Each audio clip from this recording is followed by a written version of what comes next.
What is happening, everybody? MG here, MGCovers, bringing you a brand new sports handicapping video. Title of this video, a review of our Major League Baseball model for the first half of Major League Baseball season.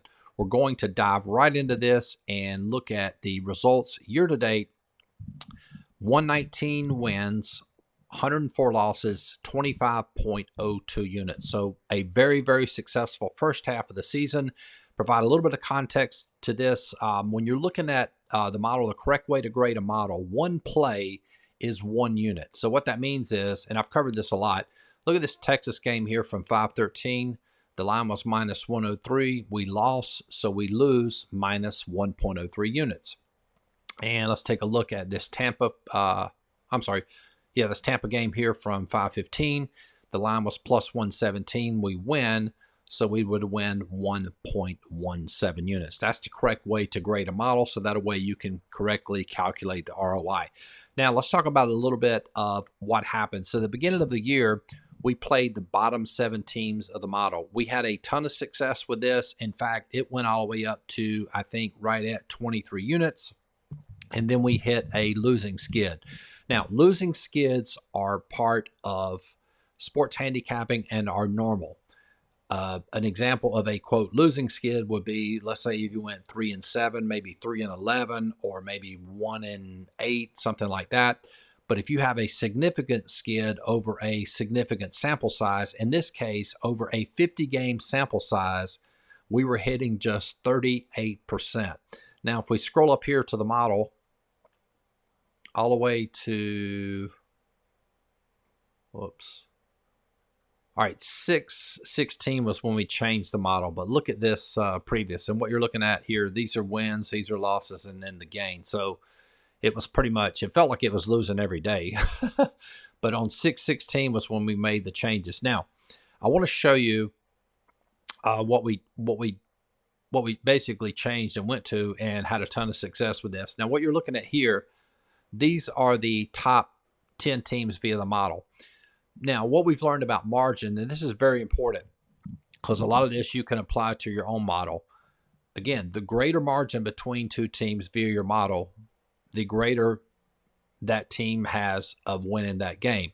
So, and we learned this concept sort of from Billy Walters. So if you look at the top 10 teams via this model, what I did was I only played the top 6 teams. Now, if any of these top 6 teams were playing any team in the top 10, it would be a pass. Why? Because we would not have significant margin. So we would only play top 6 teams, and if any of these teams were playing any of the teams in the top 10, it was a pass. Now, what that did was that gave us a significant margin. So let's say the number 2 team is playing the number 12 team. That would be a play. The only other contingency I put in there was if the line was minus 150 or greater, it was a pass. The reason I don't like to play run lines in Major League Baseball, so if we won the game, we didn't have to worry about winning by 2. And obviously you can see the results. Now, so let's go back to the model. So on 616 was when we actually made the changes. And let's look at the results and see how well the model did from 616 up until the first half of the season.